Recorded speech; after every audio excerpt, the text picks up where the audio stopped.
Hi, Judd. Thank you so much for being here. Thanks for having me. So, almost all of us have our feelings about ourselves go up and down at different moments. Some of us feel down in the dumps a lot, feel inadequate, not good enough, or maybe morally not living up to some kind of standard and suffer a lot from that. Others of us may manage to feel on top of the heap for a little while, may feel good about ourselves and successful, but we tend to stay pretty stressed out, continually trying to do things to either feel like we're being a good friend, a good person, a high achiever, whatever it is that we use to try to keep our feelings about ourselves afloat. And I wonder if you might share an example of something that you've struggled with in this arena, and particularly what you found to be most useful as an antidote, some way to step off this conditional self-esteem roller coaster a bit. I'd be happy to share.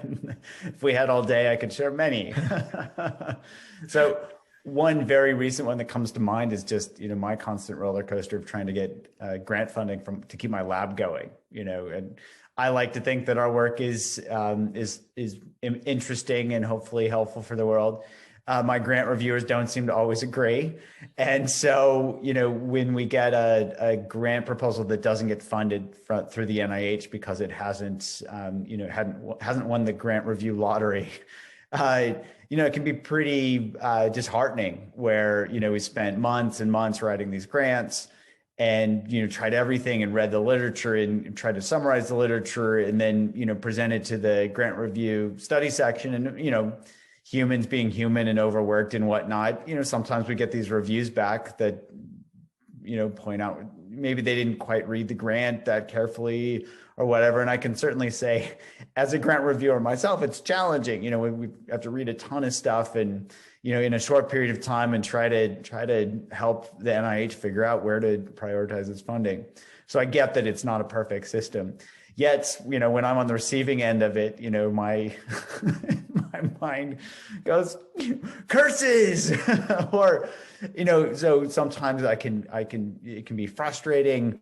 At other times, it can be scary. It's like, oh no, how am I going to keep my lab funded? How am I going to keep my postdocs going? How am I going to help my grad students out?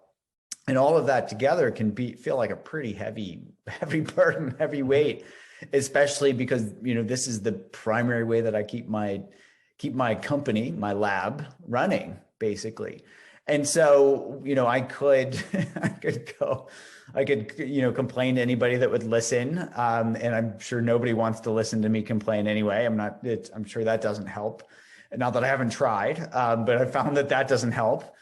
And also just really looking, so what can I do? Well, this is where my own mindfulness practice has been really, really helpful. I would say, if anything, this is what's really helped me keep going. It's like very few grants get funded. So, it's like, you got to keep slogging away. And what keeps me going as compared to saying, I'm just gonna go be like Ron and go into private practice. I'm kidding. But it's, everything has its challenges. And here it's really about noticing my thoughts, noticing my emotions, noticing my judgments, whether it's, judging my grant reviewers, judging the system, judging myself. My brain just loves to find things to judge, but really just paying attention and noticing, what do I get from the judging? Nothing. Mm-hmm. And it only makes things worse.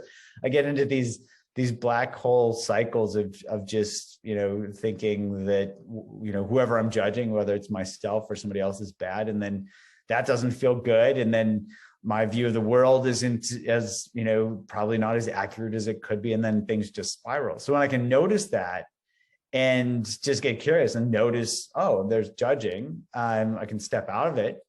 And stepping out of it's really helpful for seeing things clearly. And it's also helps me put myself in the perspective of my grant reviewers, for example. It's like, oh, well, they probably were very busy or whatever. And then helps me get back on the horse and say, okay, well, let me lean into this and look at it as a learning opportunity. What can I learn from this as compared to, the curses, judgmental habit loop that I get into? And then, get back on the horse, write another grant, wish the world well, and try to keep going. Yeah, well, it sounds like by when you're able to have the perspective in using mindfulness practice to not take it personally and not see this as so much about you, then it is much easier to get back on the horse. Absolutely. When I see it's about when I think it's about me, it's like that dark energy that just sucks me down the black hole. It is not helpful. Yeah, absolutely. Well, thank you so much for sharing your experience, Judd. Oh, my pleasure.